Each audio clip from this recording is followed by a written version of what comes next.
Hello everybody and welcome to the Does Metal Have Soul podcast. In this episode we are going to be delving into the dark reaches of black metal and introducing Melisa to black metal. I am one of your hosts, Mr. Levi Clay, and I am here with my hat-headed friend, Melisa Kelly. Now I know what you're going to say. You're going to say, Levi, this is the second recording we've done of this. Mm-hmm. Surely you could have come up with a better name for me than hat-headed friend. Surely. Yeah, while I'm incompetent, and don't call me Shirley. Oh, don't make airplane references because you don't like airplane, and that breaks my heart. It's the one thing about you that's not acceptable. How's it going? Yes, I'm fine. I'm also trying to remember everything that I said before. I think I said Sundays are tired day for me, so I'm always trying to keep the energy up. We were gigging yesterday. It wasn't a late one. No, it wasn't. We were on and we got moved to an early slot. We would normally play in that place from I think 9 till 11. Yeah, 9 till 11. And we got a phone call a few weeks ago with the organizer saying, "Hey guys, sorry to ask this of you. I know you like playing the later slot, but the act that's supposed to play the early slot can't make the late slot. Sorry, can't make the early slot. So I was going to put them on the late slot if you're able to move to the early slot." And we're like, "Yeah, cool, no problem." Yes, and then I went to the bar, minding my own fucking sequined business, only to turn round and see, because we'd set up on time, everything had been going Actually, really, we got there really well. quite early. We got there like 40 minutes early.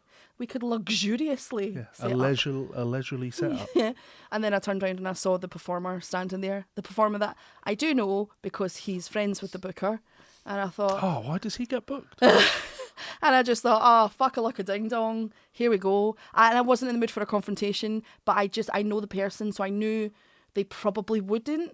And yeah, and I did that psycho thing where like my smile doesn't reach my eyes when I'm like, oh, hello. And then I say to the manager, just to let you know, there's been a muddle, but you know, everything's fine and we are playing. We are playing. Because I was being a little bit... Oh, we've travelled 40 minutes to be here. We've been booked for weeks in advance. I don't want people to think that this podcast, you know, every week is going to be us moaning about live music because we love what we do. No. We just happen to come into contact with so many lazy people, you know?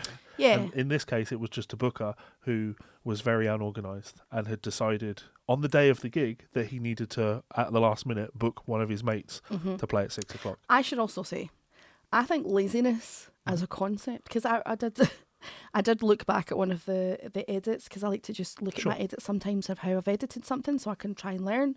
And I looked back at one of them and I was talking about laziness in it. Now, frankly, I think laziness is a capitalist construct. However, Okay. like I don't think you should have to earn rest.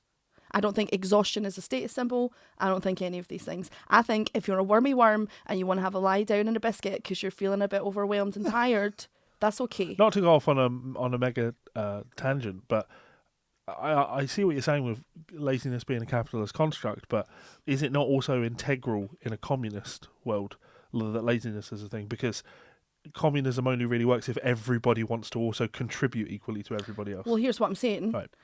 Whilst I believe all those things to be true, and again, exhaustion's not a status symbol, blah, blah, blah, I also think that if you've been lucky enough to be gifted in this world, in this life, a job that doesn't require you to sit in a cubicle for 8 hours a day and work for someone else and be paid not great, if you're lucky enough to be an artist, to get paid to do all of these fun jobs, then your ass better not be lazy.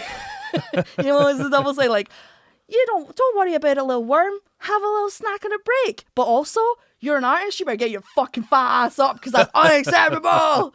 Yeah. Yeah. Such is life. So we played, and it was fine. I mean, it was us doing us. You know. Yeah, it was fun. I think it's I have a harmony pedal that I'm really enjoying using. So like, and I was saying it does like split my brain 3 ways. Yeah. Because I'm singing. And the stuff I'm singing is never all that easy. It's easy for me, but like some of it's quite tricky.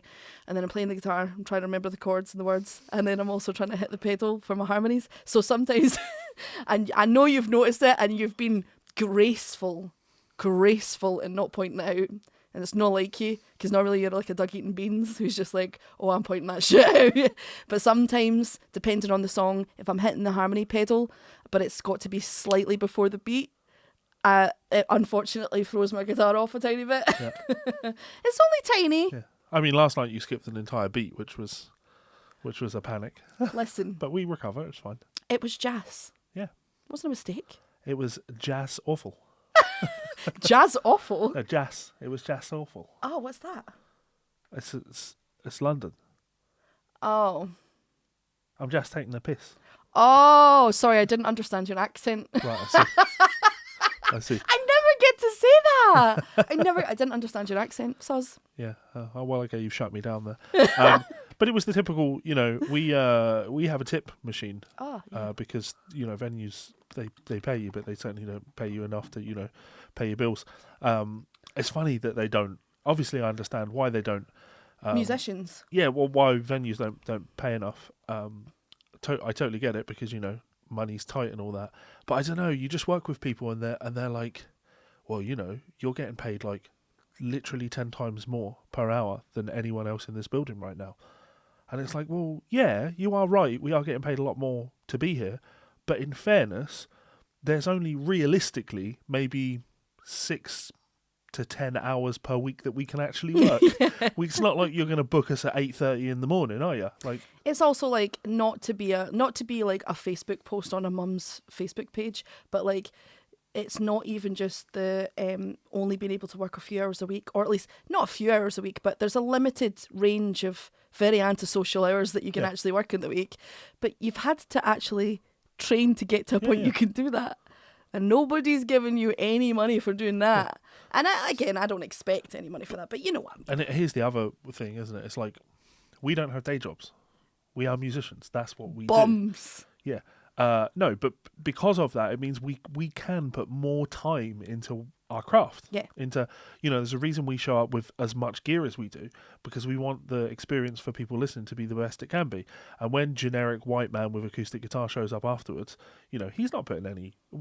He's putting his love of what he does into playing live, but he has a day job, and they all have a day job. So it's like, this is just a little hobby thing that they do on the side, whereas we're trying to really devote ourselves to this, and that's why we get paid. I think it's a money. weird catch-22 thing, though. I think, personally speaking, not having a day job at the moment has meant that the creativity that I can indulge in and the things that I can do musically, writing and all the rest of it have become tenfold, like the production of being able to put it out. Yes. But at times in my career where I have had to have a day job for whatever reason, needing extra rent, needing all these things, it's that horrible thing of, I need this day job in order to pay my bills because music's not quite cutting it at the moment. And unfortunately, when I get home, I'm too exhausted to actually write music or practice my instrument. But I've also got a gig this Saturday. So it's like, it's all of those things. And I think on the topic of, exhaustion not being a status symbol and all that kind of stuff, I feel like I saw someone post on social media saying, artists rarely get exhausted by making art, but artists do get exhausted by making content. And I think it's that thing of just like, I see these people, and some of them are absolutely people with guitars who love Oasis, who just want to get to drink at work and get their pals to come to their gigs. But some of them are just motherfuckers out here doing their best who absolutely have a day job at like KFC or something dreadful where they're trying to write and do things at the same time. Like Leary, who was working the buses. Yeah. I should be clear. I'm not saying if you have a day job, there's no place for you in music. No, absolutely not. But I am saying that we have a tip machine. And that tip machine is just set up so people can come over and book their phone and put their card on it and just automatically tips us. I would say with a almost 100% certain degree of certainty that we receive more tips from customers than other people do. And you have to ask yourself why that is. And I'm telling you why that is. Because we're good at what we do. Because we devote all of our time to it. Sure. So bars and venues should want people like us in there because... we could tally up tips that we make on a gig like that and take it to the bar, to the managers at the end of the night and be like, just so you're aware, your punters enjoyed us this much that we received this many tips. And as you said in the previous time when we tried to record this podcast, don't tell a bar that because then they'll want a cut of it. They'll be like, we would like 10% of your earnings, fuckface. Yeah, exactly. But no, see it for what it is. Like, your customers really enjoy us. Yeah, I think it's like and that's something that I talk about on the channel a lot, is the difference between being a musician and being a performer. Those two things don't necessarily go hand in hand, and I think that I know I'm a good performer. I think you're a good performer. On the guitar. I think in general. I have banter between songs when Yeah. I'm on the piano, but I don't perform in the same way on the piano because it's still my second instrument, you know. Yeah, you do sometimes look like you're on fire. I was on fire last night, and I was on fire last night because I've been having problems with my thumb. Nothing major, but I've been working on a lot of Chopin this week, which has been drilling my 3rd, 4th, and 5th fingers. There we go. Practice Chopin, like really drilling these fingers. Chopin Etude No. 2 in A minor, and I started to get tension in this hand while I was playing last night. It felt like I'd just been overdoing it. I was like, that's never happened before. That's never happened before from practice, transferring over into my playing and actual pain. And then like 2 songs later, I started to get pain in my left hand as well. I was playing like bass lines on Dreams. I was like, ow, like my whole hand hurts. And they were different sorts of pain, but I guess what I'm going at here is always be aware of stuff like that. If you're getting pain when you're playing, it's probably because you've been practicing too much. Your practice has maybe been inefficient. You need to make sure that when you're practicing there's no tension whatsoever, because I've played musical instruments now for 20 years and I've been really, really lucky to not have any sort of repetitive strain injury or carpal tunnel syndrome, or I have friends of mine who have like a tennis elbow from playing the guitar, and I haven't had any of that because I've always been aware of tension and tried to avoid it. But piano is a newer instrument for me, and so be careful out there, guys. It's the same with singing. At the minute that you feel any pain, you have to stop, because you're absolutely doing something that's incorrect. Singing should never be painful. Yeah. And the other side of it is muscle tension. I don't know what it would be for piano, to be honest, but as a singer, if you're holding tension somewhere, like you're stressed out and you've got a really tight shoulder, you'd be amazed how quick that will transfer into your throat when you're singing without even realising it. It's so bizarre. Yeah. Of course, the scary thing in my situation is I agree with what you're saying. If you're experiencing pain, you're doing something wrong, so you need to stop. Can't do that when you're halfway through a gig. No, you cannot. You've got to get through that gig. So, I've been there, done that. Yeah, that was fun. Anyway, outside of us moaning about things, you had a new single come out this week. I had a new single, and it wasn't The Ace is High, The Ace is High. It was a callback. Boosh. Yeah. No, I had Not Today come out. It was very sweetly received in the comment section. I didn't even have any show hidden people being like, you piece of shit. It was mostly people being like, this is spring joy, and I needed it.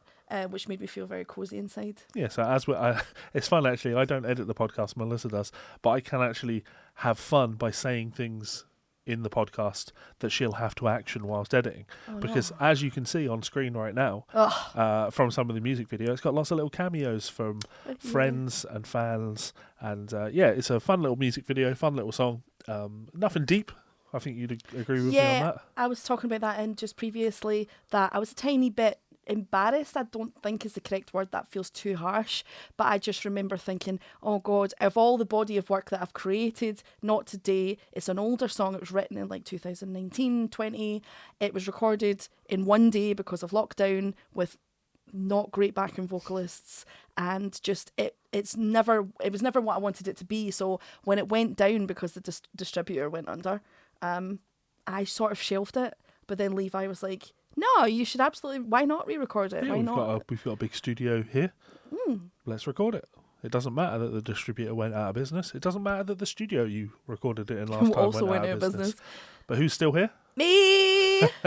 Me! Because I'm like a bad smell and a cockroach. Yes. You're like smelly black mould. Aww. Yes. My feelings. So go and check out Not Today on Melissa's channel. Also, it's available, of course, on all streaming platforms. It's a nice little feel-good song, and I, of course, play guitar on it, but there's no guitar solo or anything like that on that song. No, but there's some very tasty bits in it that you've put in that really... I don't give guitarists enough credit because mostly I hate them all. No, I don't. But I think because guitarists do tend to insert themselves in places, overplay, and someone put it in the comment section, it was Martin, because of course it was Martin, said that you did such a great job of playing along really tastefully and really respectfully of the song. Yes. And I think that's a skill that not a lot of guitarists have. It's so funny, isn't it? Because for anyone listening who is a guitar player, you will probably remember a point in your life, someone older than you telling you, you just got to play for the song, man. You got to start playing for yourself, and you got to play for the song. And it's a lesson we all learn. Well, hopefully, it's a lesson we all should learn over enough of a period of time, that the song is the most important thing. And I lucky in the sense that I always really enjoyed music that wasn't guitar focused, as well as guitar focused music. I always really liked and respected, for example, musicals, and I always respected like pop music, or soul music. You know, guitar is less prevalent, and it's there, but it's less prevalent. If you look, or the funk thing, you think of a lot of the tunes that Nile Rodgers wrote. When you hear all these things, there's guitar there, and if you took it away, you wouldn't necessarily notice in many cases, but you would feel that something's missing. Sure. So the guitar playing, I don't think, has to always make the song. It just needs to contribute enough. We're a rhythm instrument at the end of the day. So, you have to focus on supporting the vocals. The vocals are the only thing that matter. Your guitar solo, it doesn't matter. And when your guitar solo happens, if you have a guitar solo in a song, you have to understand that conceptually the reason solos happen in songs is to make songs longer so people could dance to the song more and to give the singer a break. So, get rid of your ego, focus on just playing the tune, and go and listen to Not Today on all streaming services. Hooray! Yeah. Okay, so Metalhead Musings? Yes, indeed. This one, so sometimes I go into the held for comments. For me, you guys won't ever see them, but it's basically a collection of dickheads, but occasionally there's people I really enjoy the comments of who's maybe said a swear or maybe said something a bit risque. Subway, I'm looking at you, and it ends up in hidden, so I have to see it, and then I try and tick it a lot of the time, and YouTube deletes it. It's the worst. Like, why they flag these comments like, oh, we don't think that this is appropriate to be posted on YouTube. Yeah. But here's a nice little place where you can go and look at it.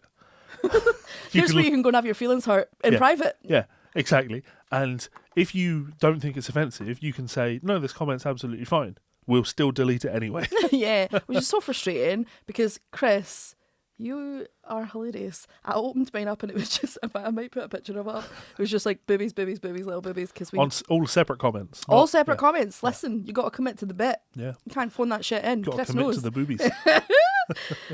So this one is from Des Taylor. Des Taylor comments all the time. I really enjoy their comments. I say there, I think Des is one of the girlies. I love a girly on my channel. I don't get enough girlies, but if you're not, I apologise. I get a good energy regardless. So on Lacuna Coil, because I had mentioned on Lacuna Coil, if you come into the comments section and give me shit and be like, what do you know, you fat whore? Christina is everything. She is the queen. I just made a joke of being like, she's not going to fuck you. She's not. So Des said, wait, did you say this lady isn't going to fuck me? Me? How could you shit in my cereal like this? And it made me chuckle, and I was just like, I have to say it because YouTube will delete that one. YouTube won't let me have it. I cannot fathom being a defender of Lacuna Coil. I don't get it. I just can't. Well, actually, to be fair, there wasn't a ton. No, sure. I mean, that's not only just because I got 500 views, but because, I mean, to be fair, there was people in the comment section just being like, this is the worst song you could have started with, man. If you go back in their catalogue, they've got like some amazing shit. They don't. Oh, okay. I usually when we're, sat around the house or just relax and we talk about music, obviously I've got a lot more in-depth knowledge of this genre because I grew up listening to it all. So usually we can mention a band, and then I can think of, this song and this song is worth checking out. And you can put songs on that I haven't listened to in 15 years, and I'll still sing the lyrics to it because I have that sort of memory for things. And I was just thinking about Lacuna Coil when we were talking about them. I was like, I can't remember a single Lacuna Coil song. I had to go onto Spotify and look through their most popular songs. And then eventually I went, Heaven's a Lie. I remember Heaven's a Lie. Yeah. Lacuna Coil's not for me. I think that's fair. I think the music video was amazing, but all in all, I think it was just very boring. But yeah, it made me laugh. Des is always in here giving witty, wonderful comments. Never stop, Des. Appreciate it. Okay. What else we got? We have. I wanted to mention Connor's comment as well from the last podcast. I'm actually surprised. So this is the one about the short. You should compile everything that he mentions in here into one short. into one short. Okay, I could do that actually. Connor said, love this podcast so much. Love the hour plus format, the justifiable rants and solid advice for the younger musos. So much potential for YouTube shorts in this episode. Then a little list. Dash. I wrestled a bear once. I don't know why I sounded like Dracula, but I did. Pokey cupboard.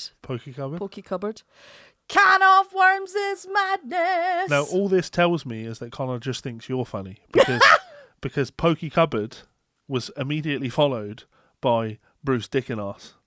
Oh, that I nearly fucking passed away. That was so funny. Oh, and then the ace is high. I think you need to cut that into a little short. I will, just for Connor, nobody else. Everyone else can forget it. So this one is the serious one, and it is a little bit longer one, but that's fine. I think it's totally worth it because it's by the wonderful Razz. I didn't reply to Razz on this one because I wanted to put it on the podcast as soon as I read it. I was like, This is a good one. Where did you go? The ace is high, the ace is high. Segue. Oh, segues are my favourite as well. I'm going to have to think of some segues. While you're looking for that, I do have a suggestion of something else that we could do on the show. And that would be when I talk about the band that we're going to be talking about, and then, I reference the name of a song. Before listening to the song, you should just sing what you think the chorus is based on the title. I'm 100% up for that. Let's do that now. Okay, so here's Razz's comment. Thank you, Razz. Apologies for not getting back, but like I say, I wanted to keep it for the podcast. And this is about the last podcast when we were talking about Spirit Box and industry plants. Oh, yeah. I don't understand industry plant accusations. I don't really get what it has to do with the music. And I think it's only relevant when you're trying to compare the popularity sales of an artist's songs, as if that is important, and only as a specific moment in time. X had more sales streams than Y in the same period, not because Y is worse, but because they don't have backing from the industry. Outside of that, I think it's meaningless. It's not aligned all too well with authenticity, which could be argued to be indeed more important. I do get Levi's definition of authenticity, but at the same time, it's a definition that doesn't work outside of certain specific scenes. What I feel is that authenticity is more about motivation. Making music primarily to be rich and famous is the thing that makes an artist not authentic to me. It should be something like an intrinsic calling passion for creating music or to spread a certain message. Fame and fortune can be motivations for sure. But as soon as choices are repeatedly being made not for increasing the artistic value or message, that's when it starts to be inauthentic to me, which is definitely still a soft quality. Being inauthentic is not the biggest of sins and certainly of lesser importance. It's a beautifully written comment. Yes, it's a really well-written comment, and I understand where you're coming from, and I mostly agree. But I do think that it is also possible to make music, and kind of acknowledge that by saying that it's not completely inauthentic to make music for fame and fortune. I think there are some people whose art, if you want to call it that, is the most commercial thing possible. Their artistic expression is to look at, a subsection of society, 1 million people, and go, what could I make that would bring joy to those 1 million people? Yeah. And I think that is an authentic approach to things. Like, if you think of ghostwriters, I mean, we know who these people are, but guys like Guy Chambers, right? Or Max Martin. When you think of people like that, that's what their job is. And I don't think they do it inauthentically. I think that they're still doing it with authenticity in mind. So, there's a minor pushback, but I think I still agree with the overall premise. Ultimately, I think it comes down to what you, the individual, considers to be authentic, and then how much you value said authenticity. So. Well, that's kind of, with the authenticity, I think authenticity is kind of in the eye of the beholder, because it's down to two things. Do you look at the story or the mythos that has been built around this artist as authentic, and do you believe it? And those two things don't always necessarily align, and sometimes you don't believe it, not because the facts have told you, but because you just in your gut don't believe it. It's a hard thing to grasp, isn't it? It's quite ethereal. for want of a better word. But I think you're right. When I look at someone like Lady Gaga, for instance, right? Now, I'm sure there's plenty of metalheads who shit on Lady Gaga and go, oh, she's just a pop star, who the fuck cares? But whilst she makes music not all the time that I want to listen to, and sometimes she does, the point is she authentically decided that she wanted to be a pop star. Yes. Even to the point where there's like recordings of her back in the day where she was at festivals, where she was just running around in her knickers and a bad blonde wig, trying her best. She just had heels, $5 in a dream. And I'm just like, that shit's That's authentic. a t-shirt right there. But that shit's authentic as shit. Yeah. Like, do you know what I mean? Like, she knew she looked like a whore. She didn't mind talking about it. She knew all she was trying to do was to create music for people to get happy and drunk and all the rest of it too. And yeah, it's a complex one. To come on to the idea of industry plants again, I think some people obviously won't have any issue with it, but I think and how it ties in with authenticity. If we talk about television, I think is always a really good example. I think the internet and YouTube particularly, but the same thing applies, of course, to Vines back in the day. Vines. Yeah, and now TikTok, of course. You look at a company like the BBC. Boo! Yeah, the BBC. And you look at the list of presenters that they work with and the amount of money that they pay said presenters. Oh, we need to pay Jonathan Ross £5 million a year. And it's like, that right there is an industry plant. Sure. Yeah? Because they have been hand-picked by somebody at the BBC. Yeah. We need to pay them this ridiculous amount of money on what is functionally a publicly funded purse, if you like, via the TV license over here. That screams inauthentic, and it's actually out of touch with listeners or viewers, because now, because of YouTube and because of TikTok, we have the democracy of content creation. Sure. Now, Jonathan Ross can't be hailed as one of the great UK content creators because somebody happens to pay big budgets for his shows that he makes. Now, the BBC should be looking at whoever is topical on places like the BBC, and we should be looking at someone like Jonathan Ross and going, actually, you know what, we don't actually need to be spending £5 million, I'm just picking that number out of the air, but £5 million of our budget to Jonathan Ross, when actually we could pay £500,000 out to 10 different people for content creation. And that for me is like the big thing of like, it's the industry plants are people. The idea is that they are people where the music industry is deciding the direction that they want to push commercial viability. Yeah. And that screams inauthentic. Oh God, yeah. But like, who knew the BBC are a bunch of crooked, like, don't even get me started. But yeah, I think you're right. And I think that's why the internet's so great. For all of the terrible it's done us, it is the ultimate leveler for all these things, because it's killing TV, and I find that so funny, because TV is basically just one huge industry plant. One more thing on authenticity as well. I think authenticity, back to the whole you have to believe the idea.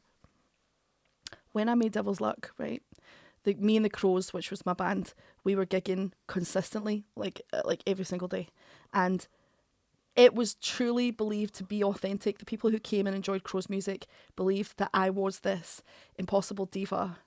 And I fully steered into this kid.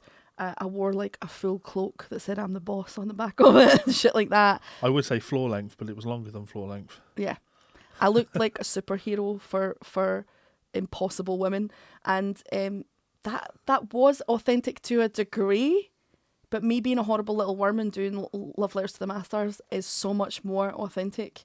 And I think of those things and I think, well, if we look at something like, probably not Opeth, because I believe authentically that Michael Ackerfeld is a socially awkward but incredibly witty person. Pleasant. He said that a lot at the gig. But then you look at other acts and you think, we can only agree that you're authentic to the point of which we can believe the story that you're telling us. Does that make sense? Yeah, I think you're not giving yourself enough credit, right? Just because you aren't the thing that you put out on stage, it doesn't make that thing inauthentic.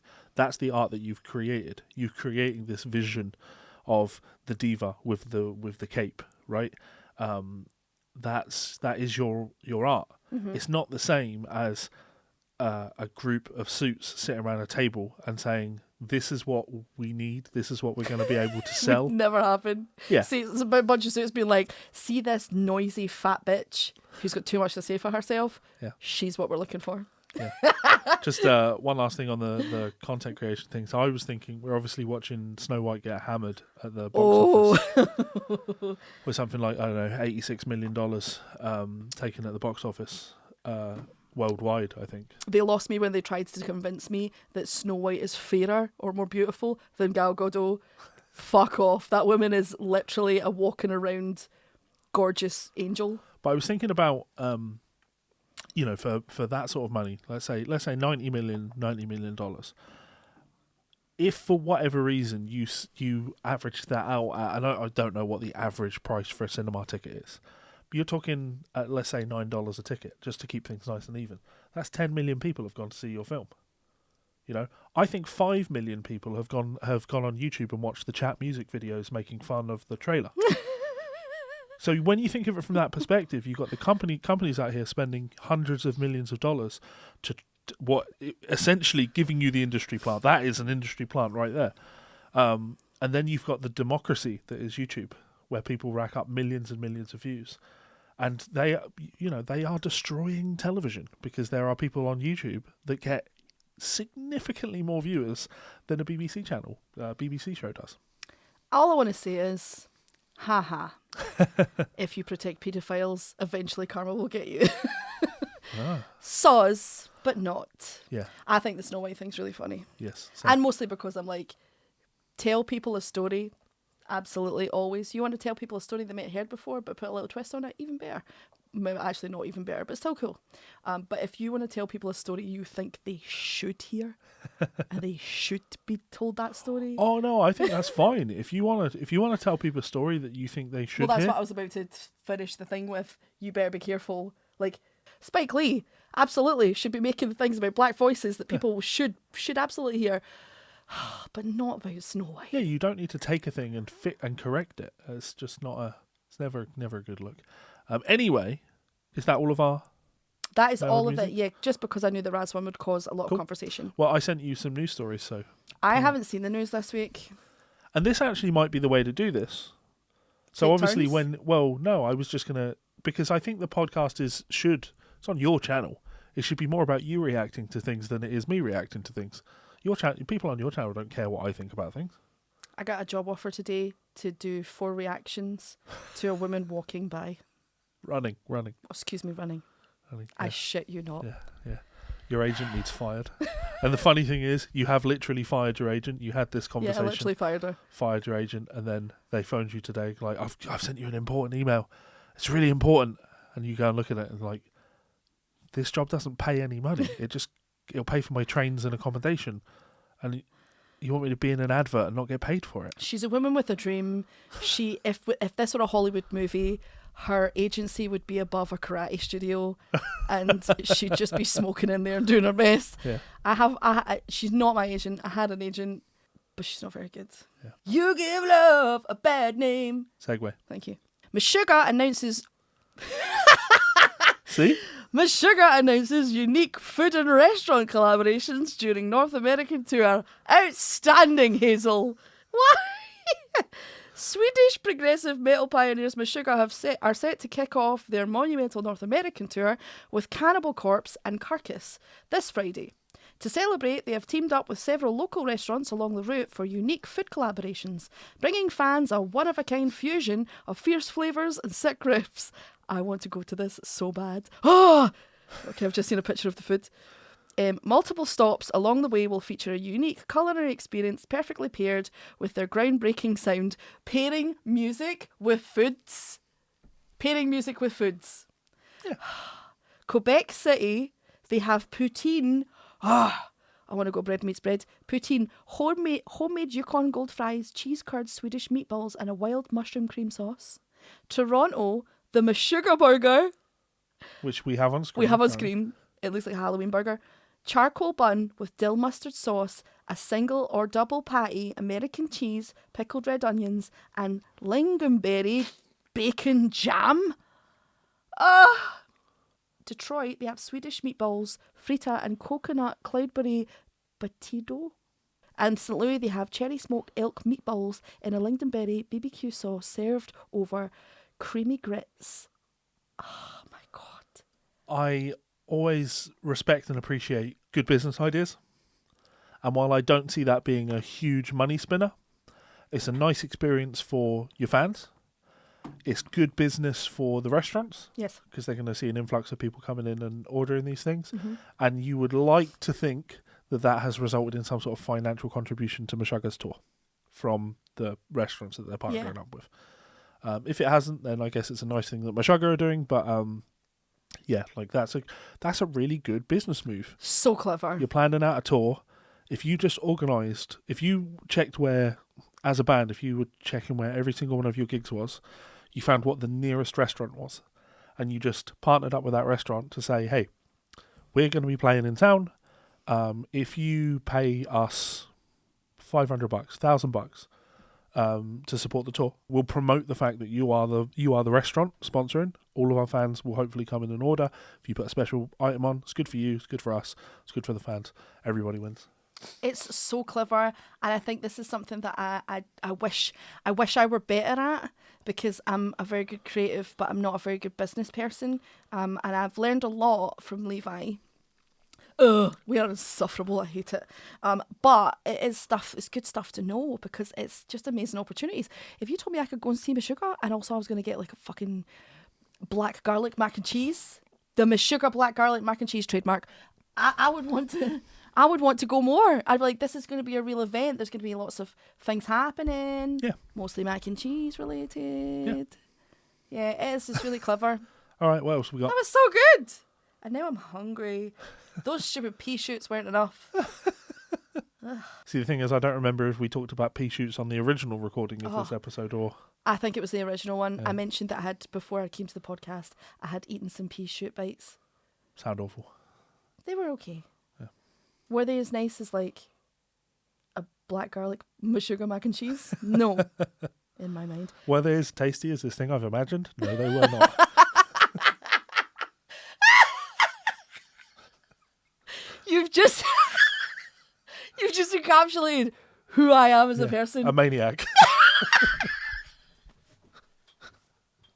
Right. Is this film you're taking me to going to be as good as the film that I made up in my head in the past 5 minutes while you were talking? No. Okay. I need to interrupt on that point. Mel has said to me at multiple times in the last couple of years that her only dream for AI is that it gets to the point where she can give it prompts for films that she wants to see. So it can then make a film that she can watch. You bet your fucking Aunt Sally. I could give a shit about AI, but if I could turn around to AI and say, okay, this is what I want.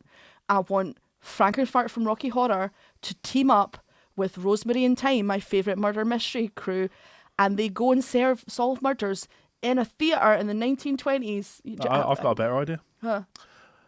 Picture the scene, if you will. Here's a little scenelet for you, right? Picturing the scenelet. It's Rocky Horror. Right. And Meatloaf's character, Eddie. Yeah, Eddie. Yes. Eddie dies. Yeah? Eddie does die in Rocky Horror. Eddie dies. Then suddenly, there's a knock at the door. I appreciate the sound effects. Yeah, good. And you open the door, and who stood there? Angela Lansbury. Oh my fucking God.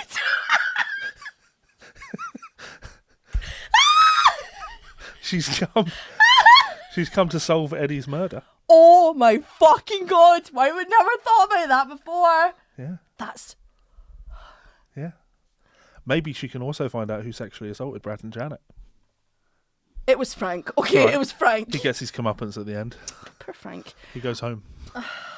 That's genius. Do you know the only problem with this? When we do stuff like this, when we spitball ideas like this, then I live in the moment. I'm always in the moment, and I'm like, that's so cool.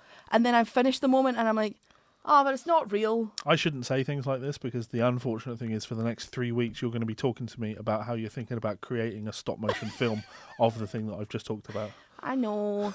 But you know what? You watched a Mike Stern interview last night, and it really was nice to hear someone like Mike, who I believe to be incredibly talented, far more talented than me, talking about how being a creative is a double-edged sword.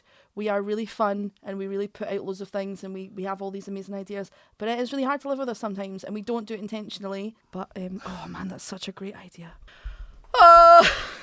Okay. Angela Lansbury. I'm getting overexcited because now this also says Ghost at the top. Ghosts, Tobias Forge. If you want to be super pragmatic, I'm technically a solo artist. I kind of thought this anyway. I like the egomania that comes with this, though. Well, Don't have a band. Mm-hmm. Don't have a band, and then try and call it a solo project. It makes you look like an egomaniac. Well, I'm not going to lie. I'm a little bit sad that Tobias has come out and shown his face. I'm a little bit sad. I'm like, because now you've sort of ruined the mystique of the illusion, whole thing. yeah. And now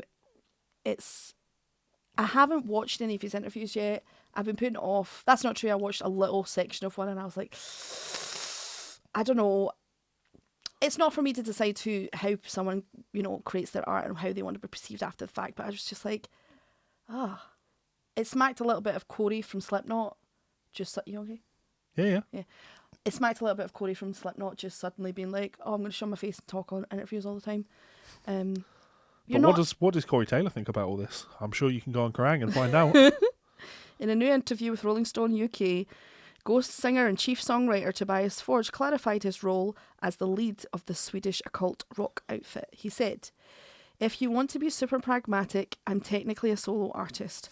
I don't have to think in terms of a group, but everyone needs to understand that my job is a group effort. We're a group working together, but practically, if the label is asking Ghost to make a record, they don't call a group of people, they will call me because it's my responsibility, he explained. So as a creator and a writer, I don't think that there is such a thing as an end until the actual end. Back in April, Forge was sued by 4 ex-members of Ghost, who accused Tobias of cheating them out of their rightful share of the profits from the band's album releases and world tours. The lawsuit, which was filed in the district of, I'm not going to butcher that, in a district of Sweden where Ghosts were originally based, claimed that Forge solely controlled the band's business affairs without input from anyone else in the group. The 4 musicians furthermore stated that a partnership agreement existed between them and Forge, which put Tobias in charge of carrying out the company's management duties. Here is the downside. You should if you're in a band and you are all essentially anonymous, so much so that you just get referred to as the nameless ghouls, but then your singer is doing interviews with his name, you need to make sure your name is out there. Because you could have been an integral part of a band like that from day dot, and if I don't know your name, I'll never remember who you are. See, Tobias is fucked up in my opinion. He's fucked up. Because if he really believed that, and I now don't, but if he really believed that, he would have hired session musicians. Yeah. He would have hired session musicians. The Crows were session musicians. They got paid. They were mercenaries. They got paid the highest bidder. There's times where they didn't do Crow gigs because they got someone else paying them more. And when it came time to record my album, I paid their expenses and all kinds of things on top of all the money they were making. And I also made sure that they understood they were guns for hire. And they would get PPL, which is not the same as PRS, but they would get remuneration from the recordings. Yes. So they did have a part of it, because I'll never deny a musician has made a part of a piece of music. Of course not. I can't play all the instruments. But at the same time, Tobias fucked up. He should have had that stuff bashed out. And the fact that he didn't smacks of these people probably did play a part in music. He didn't have that worked out from the start because it was a band. Yeah. He probably had a vision of being a big artist, but he couldn't do that on his own. He brought people in to a band, got to the point where he could then be that person, where he had enough name recognition, and then he turned around to the band and said, oh, no, you guys are all just session musicians, you know that, right? You fucked up, mate. You fucked up. And this is something I've had plenty of experience in, especially because one band member of the Crows, one ex-Crow, came to me a year and a half, I think, after we released Devil's Luck, to say that they would like to collect PRS. And I was like, what would you like to collect PRS for? For the songs. And I was like, hang on. The songs that I've written, because whenever I gave the Crows a song, it was melody, chords and lyrics. And in some points, I actually programmed instruments the way I wanted them to sound. so that they could just copy them. And he was like, no, I think we contributed something to that. And I'm like, well, you absolutely contributed for that, which is why you paid for nothing, which is why a 16 grand album that you have your name on, you did not pay a penny towards, which is why your girlfriend had her taxis paid for by me so she could come to the studio for you, which is why you will receive PPL for the recording that you helped to create. But that PRS, in fact, I said the words because it got very heated because I am quite forthright with how everyone does things. And I'm like, oh no, but I'm always polite. I'm like, oh no, but you understand this is how this is going to work though, yeah? Because I'm always worried that I've been misunderstood.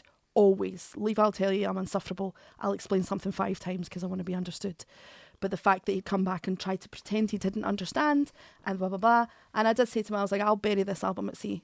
I will physically bury it at sea so that no one will ever get to hear it ever again. If you want to go to court with me, you go right ahead. Tobias fucked up. He should have absolutely had those conversations, no matter how chewy, you got to have the chewy conversation. Yep. All right, next news story. Sorry, I went on a bit of a side quest. Bruce Dick and Sons, the Mandrake Project comic series gets a 184-page special edition. Because he's a creative. I love a comic. But did you know he was a pilot?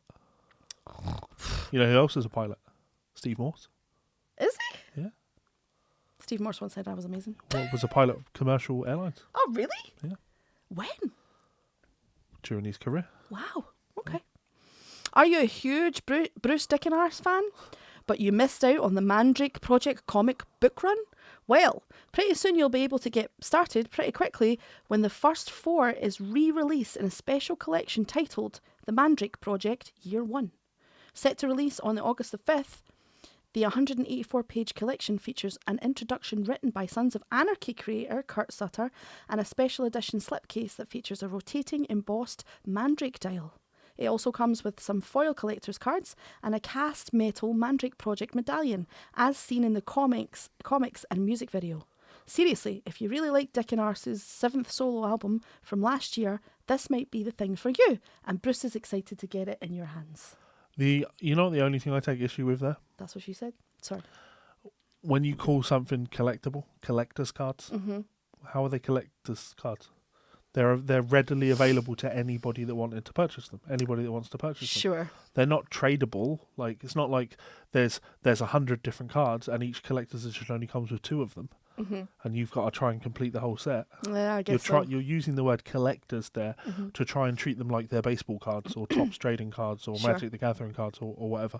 You're trying to attribute value where there is none. They're just pieces of card. Yeah. I think a lot of things that I've seen like that are, they'll slap creators. Nope. They'll slap collector's edition on it. It does mean nothing. Yeah.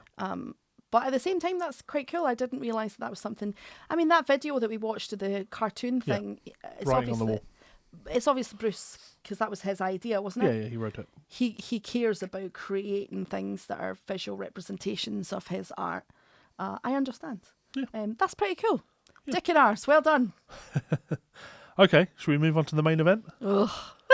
I suppose so. Okay, so before we talk about Black, so this is slightly different. We're going to be talking about a genre rather than a band. Yes. So it will allow us to dip our toes into a few different bands and you can hear different sounds. So what do you already know about black metal as a subject? To this day, I'm not even sure if I know what it is. Okay. Can you name me any black metal bands?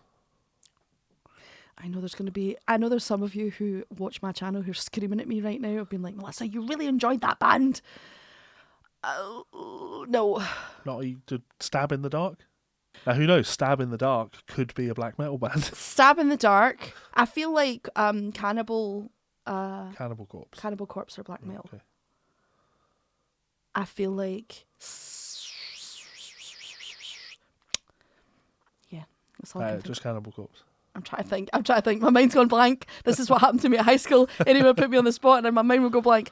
I'm not sure. I think I find it hard to define metal genres sometimes. We're going to fix that today. I'm slightly worried that this is going to be just, half an hour of me listening to bands that sound like Imperial Triumphant and make me want to kill myself. But yeah, I feel like it's the grungiest part of metal that I've avoided quite a lot of, where the vocals are past the point of distortion into the point. Because is Meshuggah black metal? I'm not saying anything yet. Okay. Is that the end of your conclusion? Yeah. Cannibal Corpse and maybe Meshuggah? Yeah. And I'm sorry to people that watch my channel who are like, well, let's hear me fucking talk about this. Neither of those bands are black metal. Fair. Is it fair? No. Donny Osmond? No. No. Okay, so let's talk black metal. So, black metal is an extreme subgenre of heavy metal music. Now, I'm not actually a black metal fan. I don't really like black metal at all. I actually thought of black metal as being a later style than it actually is. Okay.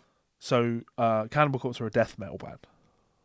Right. Okay. That's probably where I'm getting confused. Yeah. And I thought of them as being the same eras. Post thrash, if you like. Okay. But actually, no. Black metal is older, as you're going to see. Black metal and death metal are very different. And you know what? Yes. If we do it in singer speak, I would say that, literally just anyone listening, ignore the musical aspect of things.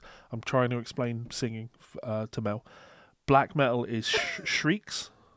Okay. Death metal is growls. Okay. Screaming, growling. Growling. Okay. Yeah? Okay. Anyway. So, commentary... Sorry, I totally interrupted you. I'm going to clip that and I'm going to put that up just as rage bait. Right. I'm going to explain singing to Melissa. Yeah. Common traits include fast tempos, a shrieking vocal style, heavy distorted guitars played with tremolo picking. What's tremolo picking? Picking with a tremolo. You're picking, but it's like a really fast vibration. Yeah. It's not vibrato, it's tremolo. Well, tremolo actually in music is a rapid change in volume rather than... Yeah. But if you think of like mandolin... Oh, yeah. That... Oh, come back to me, Rosalia. That would be a tremolo effect. That's what... Okay. It's not literally, like I said, a tremolo effect. If you use an effects unit, a tremolo effect is a rapid change in volume. Got you. But when we talk about tremolo picking, that's what you're talking about. Sorry. To those of you who play guitar who are watching this and being like, fucking hell, Melissa, listen. Yeah. Guitars? No, es bueno. So raw lo-fi recordings, unconventional song structures, emphasis on atmosphere. Artists often appear in corpse paint and adopt pseudonyms. Cradle of Filth. Cradle of Filth, yeah. Yeah. So Venom, the band Venom, initiated the genre's first wave with their second album, Black Metal, giving it its name. In subsequent years, the style was expanded by Bathory, Merciful Fate. King Diamond. King Diamond, yeah. I'm in. Yeah. Hellhammer and Celtic Frost. By 1987, this wave had largely declined. However, influential works continue to be released by Parabellum, Blasphemy, and a bunch of other bands. Rotting Christ, great name.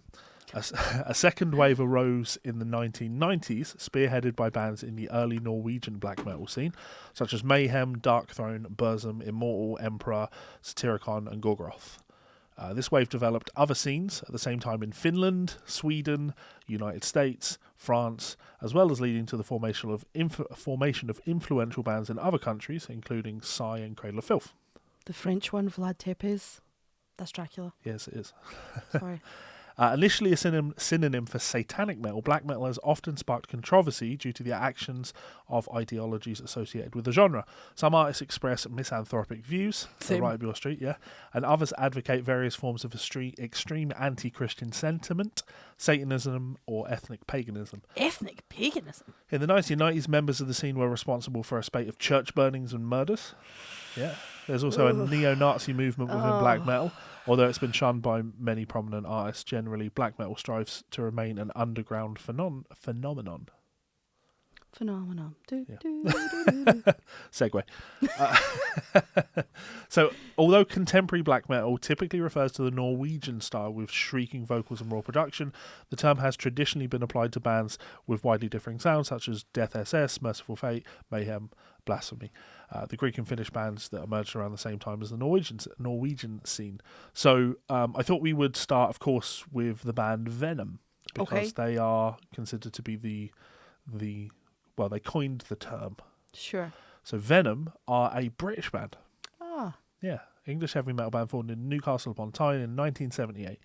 Coming to prominence towards the end of the new wave of British heavy metal, Venom's first 2 albums, Welcome to Hell and Black Metal, are considered major influences on black metal, thrash metal, and extreme metal in general. Second album proved influential enough that its title was used as the name of the black metal genre. As a result, Venom were part of the early wave of the genre, along with Merciful Fate and Bathory. So, do you want to check out some of the album Black Metal? Okay. I'm keeping an open mind here. Yeah? I'm going to try my very best. 'Cause here's the thing, right? There's certain types of very heavy metal that I really do genuinely enjoy on not just a feral, aggressive, burn the shed down, kick the neighbour's cat kind of way, Yeah. but in a melodic, harmonic way. But yeah, I just always get flashbacks to when Frog was like, do Imperial Triumphant, and I want to fucking... I was about to say I want to unalive myself, but that's not true. I wanted to find Frog and murder him cold blood. Yeah, fair. So, JK! Black Metal is the second album by English heavy metal band Venom, released on 1st November 1982 through Neat Records in the UK. Album lent its name to the black metal subgenre, blah, blah, blah, blah, blah. As with most of Venom's early material, much of the writing was left Lantern Done. 2 of the songs on the album, Buried Alive and Raise the Dead, were written by the late 1970s, originally intended to be on the band's debut album. However, the band felt that they were unable to do the songs justice at the time of those demo recordings. The title track, an ode to the extreme metal genre, opens with the sounds of a chainsaw, which the band created by clamping down some large steel plates and brought in a real chainsaw into the studio, which they used on the steel plates to create the sawing sound. So, want to give it a listen? Yep. Okay, so Black Metal. This is the opening track on Black Metal called Black Metal. Thoughts? I mean, it sounds like it was recorded in a biscuit tin. Oh, that's what they love. That's the black metal guys. They love that because that's authenticity. I will just point out I'm having to do this in the Spotify web player because my Spotify app keeps saying, make sure you're online. Spotify works better when you have an internet connection. Like, it does? Yeah. How the hell do you think I'm playing this stuff, Spotify? Fuck I you, am Spotify. online. It's actually not as bad as I thought it was going to be. But I don't really think of this as being black metal. This is like the earliest of influences. Sure. Yeah. So it's obviously very tame and watered down compared to what it became. Yes. Sure. I do love the imagery of like satanic imagery in music. I actually really enjoy it. As long as it's not in like a fucking edgelord kind of way, do you know what I mean?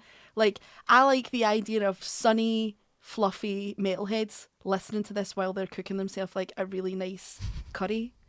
But I also hate the idea of anyone listening to this to be like, yeah, man, like, I don't listen to kind of like shit pop. I listen to things like black metal because like, I'm just really tortured and different. Like, no, you're not. No, you're not. You're just like those girls who go and get themselves bangs and then want everyone to tell them how cute they look with bangs. Yeah. So Robert Dimery included the album in his book, 1001 Albums You Must Hear Before You Die. Dimery wrote that black metal is the perfect parody, which had shocked many critics and parents. Only few could have imagined that this would create a true dark subculture. In 1998, it was voted 52nd among the 100 albums you must hear before you die by readers of the British magazine Kerrang. Wow. Kerrang wrote almost 40 years on, black metal, as a genre, may be at times unrecognisable, but this remains the powerful seed from which all of it grew. Numerous artists have cited black metal as a major influence on them, spawning many covers of songs from the album by bands including Dimmu Borgir, Mayhem, Blitzkrieg, and Cradle of Filth. Nice. Yeah. I do actually. I've done Cradle of Filth and listened to a few of their tunes, and I enjoy some of it. Not all. So we're going to jump on and talk about Merciful Fate. Yes. So Merciful Fate is a Danish heavy metal band from Copenhagen formed in 1981 by vocalist King Diamond and Hank Sherman. Influenced by progressive rock and hard rock, lyrics dealing with Levian Satanism and often with ironic or sardonic use of Christian themes and the occult. Merciful Fate was part of the first wave of black metal in the early to mid-80s, along with Venom and Bathory. And their first album, Merciful Fate's first album, was called... I don't know. Melisa. Ah! Of course it was! Yeah. I've listened to Melisa. You've listened to just the track, not the track, yeah, Melissa, just the okay. track. Yeah, in spite of their reputation to one of the most acclaimed bands of the European heavy metal scene, the 1980s, Merciful Fate were the subject of controversy due to their satanic imagery, and one of their songs, Into the Coven, from Melisa, later gained notoriety for appearing as one of the PMRC, the Parents Music Resource Centre, Filthy 15 list of objectionable songs. How much of a loser do you have to be to create that list? Yeah, so would you like to maybe Yes. listen to Into the Coven? Anything.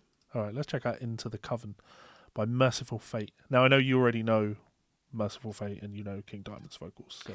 Well, yeah, so I'm not going to jump the shark. Jump the shark, because actually I don't actually remember if I've listened to a hell of a lot of Merciful Fate. Sure. Don't need to do more of that. Love it, love everything about it. Again, to me, because I know what black metal actually is, this just isn't. This is too classic metal-y to my ears. The recording isn't terrible. The imagery is all there. Yeah. They've got the themes. They've got the look. They've got the themes. Sure. But it's not the black metal that of course it would that black metal would become. Also, you could put King Diamond on, like, a shit cooking program, and I would watch it and enjoy every second of it. Let's just do Celtic Frost as well. Celtic Frost. So the Celtic Frost is a more early first wave. Sure. Look at these fucking beautiful dorks. So let's go. We'll go all the way back so you can hit early Celtic Frost. So Morbid Tales from 1984. Unfortunately, when I look at them not in the app, let's try. Yeah. I've got to go online for whatever reason. Oh, that's It annoying. won't allow me to do that. So let's check out Visions of Mortality from Morbid Tales. Okay. Think about that. It was a little bit more dull. Mm-hmm. I'm not going to lie. You're right, the bass was a lot in that. A little bit more monotone. Not really. I realise we're only listening to snippets, so, nobody go wild and be like, how dare you? Their second song on this album is transcendent. Yeah, just all in all a bit meh. I'll keep talking. So Manish Agarwal of Time Out described black metal as a cult strain of ultra thrash, characterised by icy noise. Norwegian-inspired black metal guitarists usually favour high-pitched or trebly guitar tones, heavy distortion. Guitarists usually played with fast, unmuted tremolo picking and power chords. Guitarists use dissonance. Traditional black metal tends to favour a raspy, high-pitched vocal, which includes techniques such as shrieking, screaming, and snarling, a vocal style influenced by Quorthon of Bathory. Death growls, common in the death metal genre, are sometimes used but less frequently than the characteristic black metal shriek. So the same guy, Manish Agarwal of Time Out, described the lyrical content of black metal as sacrilegious bile. Beautiful. Yeah. Typically, lyrics within the genre decry Christianity and other institutional religions, often using apocalyptic language, evoking anti-authoritarianism and anti-establishment messages against religious governments and societies. Satanic lyrics are common. Many see them as essential to black metal. For Satanist black metal artists, black metal songs are meant to be like Calvinist sermons, deadly serious attempts to unite the true believers. So when it comes to imagery, many bands choose not to play live. Many of those who do play live maintain that their performances are not for entertainment or spectacle. Sincerity, authenticity, and extremity are valued above all else. Some bands consider their concerts to be rituals and often make use of stage props and theatrics. Bands such as Mayhem and Gorgoroth and Watain are noted for their controversial shows, which have featured impaled animal heads, mock crucifixions, medieval weaponry, and band members doused in animal blood. A few vocalists such as Dead, Maniac, and Kavarth are known for cutting themselves while singing on stage. Oh, fuck off. I'm sorry, but fuck off. You're if that's the mystique that you're trying to create because you want people to feel the full force of your creative concept, I love that, but don't sincerely tell people that you will only perform occasionally because they are actually rituals, and don't be sincerely and physically cutting yourself. That's fucking stupid. Black metal artists often appear dressed in black with combat boots, bullet belts, spiked wristbands, and inverted crosses, inverted pentagrams to reinforce their anti-Christian or anti-religious stance. However, the most widely known trait is the use of corpse paint, black and white face paint, sometimes mixed with real or fake blood, which is used to create corpse-like or demonic appearances. Like, get fucked. I don't like that side of stuff like that. That I do find that interesting because I feel like you should, because it's steering fully into the artistry side of things. It's just that maybe the artistry that they're steering into is a bit too extreme. No, I think it's not about extreme. It's about the fact that particular things they can do, which are steering into the like the artistry of what they're doing. First of all, as an ex-vegetarian who cares deeply about animals, and I really don't like the idea of using animal blood in anything you do. Point is, I think it's the people that are attracted to that put me off. I've definitely met, without realising it, black metal fans. Yes. Before. Now, again, I meet on the reg fluffy metalheads whom I enjoy, who also like black metal. So I'm not saying # not all, but I have definitely met people who watch stuff like this, and they use that as a way of trying to instill a fear of them or things like that around them. They want to be seen as edgy, they want to be seen as all that. And I find that kind of behaviour repugnant, because I think that violence is abhorrent, but also just because I'm like, I think if the thing that you want to create is an unsettled feeling in other people or a fear in other people, I find that gross, you know? So now we're going to move on to Mayhem. Mayhem is a Norwegian black metal band formed in Oslo in 1984.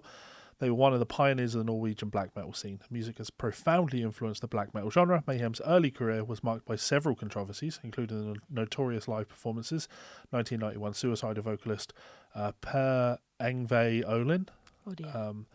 and the 1993 murder of guitarist, I'm not even going to try, Euronymous, I've never heard of him. by former bassist Vard Vikernes. Of Burzum. So there's, Jesus. These are, the black metal scene is full of people that live for the culture. Do you know what it reminds me It's of? like gangster rap. I was literally about to say, so I have no qualms with saying it. My grandfather on my dad's side was a gangster. He hung around with very dangerous Glaswegian gangsters. He was badly behaved. He kept a hatchet and a baseball bat in the house for his tools of his job. He was not a nice man. And I think because I grew up around people who found violence and the instilling of fear in others to be something to be celebrated or something of a mark of your masculinity or all these things, I just find the whole thing like, shut up and get therapy. But it's interesting though, because I know fluffy metalheads who really enjoy black metal, who will probably look at that behaviour and go, that's bad, that's really bad behaviour, but I really enjoy the melodic side of it. So I don't know, it's a weird one for me, I think. Well, let's check out, so I'm just going to go with popular now. So this is Freezing Moon from 1994 with 25 million streams on Spotify. I see you're laughing. I mean, first of all, obviously the drummer was playing like an Amazon box in a car garage, like the drums were dreadful, but I kind of enjoyed that. Okay. In a weird sort of like kitschy, you know? So that was Freezing Moon by Mayhem. We're going to talk Dark Throne now. So Dark Throne, Norwegian black metal band hailing from a place, formed in 1986 as a death metal band named Black Death. In 1991, Dark Throne transitioned to a black metal style influenced by Bathory and Celtic Frost, emerged as one of the leading bands of the Norwegian black metal scene. And you will like them because they have a very influential record called Transylvanian Hunger. I'm in. Let's fucking do it. So let's go and check out Dark Throne, right? Hooah. This is Transylvanian Hunger. Okay. Yeah, let's listen to Transylvanian Hunger. So this has got 9.5 million plays on Spotify. So you want to know the best thing about Dark Throne? Or the most interesting thing about Dark Throne? People voluntarily listen to that. I fucking hated that. There was maybe a small interesting harmonic change towards whatever the fuck that section was. No. You could do so many things with your free will. You can eat cookies in the bath. You can create a rocky horror murder mystery with Angela Lansbury, but no, you went out and you made this. Why? No, I didn't like that. I didn't like that at all. That was Imperial Triumphant all over again. Yeah. That was phrasing out. If you send me music and the person who, in this case, we'll call the singer, but that is generous. The singer is using phrasing that is not only outside of the rhythmic qualities of the track, but just not even in time or in tune with itself. I'm out. I'm instantly out. So, just for clarification, if you do this with your hand, so Dark Throne, thumbs up or thumbs down? Sorry, you're giving Dark Throne a thumbs up. The band you just listened to. Sorry. I thought you were talking about the one before. My bad. My bad. If it was acceptable, I would get up on this desk and I would shit. That's acceptable. That's not acceptable. Go ahead. Yeah, okay. So Bon apple teeth. now we'll talk about Immortal. So Immortal is a Norwegian black metal band from Bergen. The group was founded in 1991 by frontman and guitarist Abarth Doom Occulta. Don't think that's his real name. I don't think that is his real name. His real name is Ulve Eichmo. Yeah, so they are definitely very, very influential. I think Abarth is probably Abarth and Isan. Abarth and an Isan. Abarth is like iconic. Abarth has this iconic That's cool. look to him, and you know He looks like a fish. he's still going strong all these years on. So yeah, they've released a lot of albums, and they've they've split up and they've come back together, and there's been legal battles and very strange, but is what it is sort of thing. Sure. Abarth left in 2015. And so let's check out Unsilent Storms in the North Abyss. Okay. This is from the album, 1993's album, Pure Holocaust. Just to help you understand what the black metal thing is, right? Okay. It's interesting that one of their spin-off bands, or labels, I'm not even sure, is called Thou Shalt Suffer. This is a different band. Well, all I'm saying is I didn't enjoy that. I think there was maybe one or two things about I actually do enjoy the tremolo picking. I actually do enjoy it. There was a couple of things there harmonically where I was like, oh, okay, this is not the worst. But yeah, not as bad as the one before, but this one's still no thanks. This is still I'd rather slide bare-arsed in a banister covered in broken glass. Thank you very much. Godspeed to you, sir. Or Satan speed to you, whichever you prefer. Yeah, definitely they wouldn't be a fan of the old Godspeed. that quite upset them. Crybaby bitches. See that little cackle you did there? Yeah. That could be a death metal vocal. But a black metal this vocal. is the thing that blows my mind. Merciful Fate? Yes, please. Plenty. All. Yeah, because Merciful Fate, to me, they're like a classic heavy metal band. Sure. But some of this / all of this. This is black metal. I don't think it's for me. And that's okay. And I would say, for anyone that's watching who really enjoys black metal, I love that for you. Love your hair, hope you win. I'm never going to... I don't maybe go to therapy. No, I don't want to yuck anyone's yum. Find out what's wrong with you. No, there's lots of things I enjoy that I'm sure if other people listen to, like, what the fuck is wrong with you? Do you know what I mean? Tom Waits. I'm sorry, but you know what? Maybe some people might listen to Tom Waits and go, no, this isn't the greatest singer-songwriter I've ever heard in my entire life. And for those people, I say, everyone's allowed to be wrong. But this is not for me. Okay, so one more band to talk about. It's not for me either, so it's not like... No, I'm very aware of the time, and I know that I'm teaching in 13 minutes. Oh, shit. Okay. Yeah. So, do we have to listen to the other one? Yeah, Emperor are definitely influential band. So Emperor is a Norwegian black metal band formed in 1991. So chronologically, we'd definitely jump in a lot here. Sure. To be on the Does Metal Have Soul podcast, to be talking about things from 91. But such is life. So formed by guitarist and vocalist Ishan and guitarist Samoth. So Ishan is to this day still doing like lots of solo, really cool, interesting solo stuff. He's got a sound, he's got an influence. Emperor is regarded as highly influential by music critics and by emerging black metal bands. So definitely influential band. I have heard of Emperor before. I haven't heard any of their music, but I've heard people talking about them. So I'm sure you can hear how dramatically different that is from something like Cannibal Corpse. Yes. That's black metal. That's okay. very atmospheric, screaming vocals. Yeah. Like the high fry rather than the guttural thing. I didn't mind that one as much. I don't like the way it's recorded. Yeah. The treble end of everything is so high. Yeah. And for someone with hearing issues, with tinnitus and everything else in between, it's too much for me. And I think that's always going to be a problem that I won't be able to get past if that is a typical standard part of the genre where everything they record is to get the treble up really, really I feel high. like, did you do a reaction to the band Dimmu Borgir? Who? Dimmu Borgir? No? No. I thought you did. Okay, but you've done Cradle of Filth. Yes. Yeah, so they've got a more modern, polished sound where it doesn't have to be that trebly. They go for a more well-rounded mix. But can't do the trebly. I think as well, raised on roots music. Roots music, granted, at times is guilty of being too low-end driven at points, but I'd much prefer that. Again, that one, not so bad. If you said, Melissa, you have to listen to that again, I'd be like, okay. But the really important thing, the focus rather than it being this, actually being able to pick black metal in the lineup is not actually an important life skill. But the really important thing about this podcast is in future, if a track gets played to you, you should in your mind be able to go, oh, okay, that's black metal.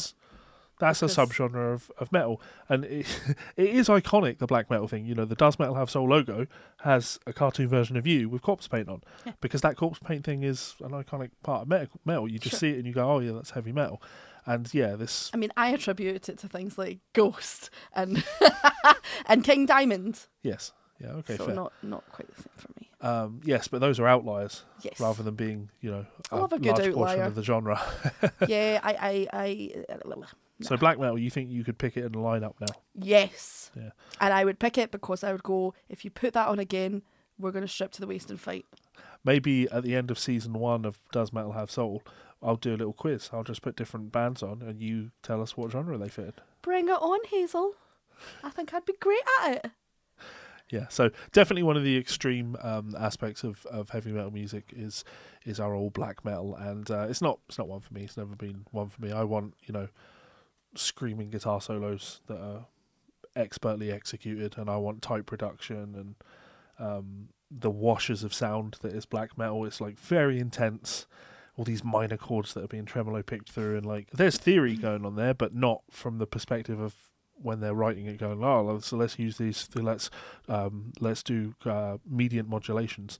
That's not what's happening. These are the sounds, and then you can analyze it from a theoretical perspective and go, so they tend to do a lot of these sorts of things.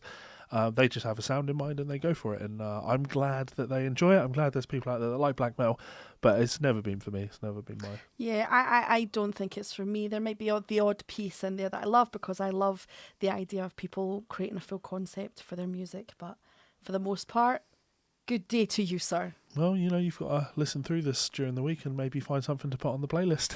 So merciful fate then. Yeah. Also, we did do that thing where we pick a song and then I make up what I think it sounds like. That is true. Unfortunately, we're running so short on time that's something we'll have to commit to doing as of next episode. We fucking better. This is high. So black metal is not for me and it's not for you, but such but is life. But it could be for you, and that's okay, and I love that for you. Listen to some black metal. Make yourself a tasty dal. And maybe if you are into black metal, let us know in the comment section what your favourite black metal tracks are, and I'll make Melissa listen to them at the start of the next week's episode as part of Metalhead Musings. Mm-hmm. So you'll get more of it. But leave comments, go and use the piano link and all of that good stuff. Mm-hmm. And until next time... Suck a bag of Richards. Don't be rude. Oh, come back to me, Rosalia.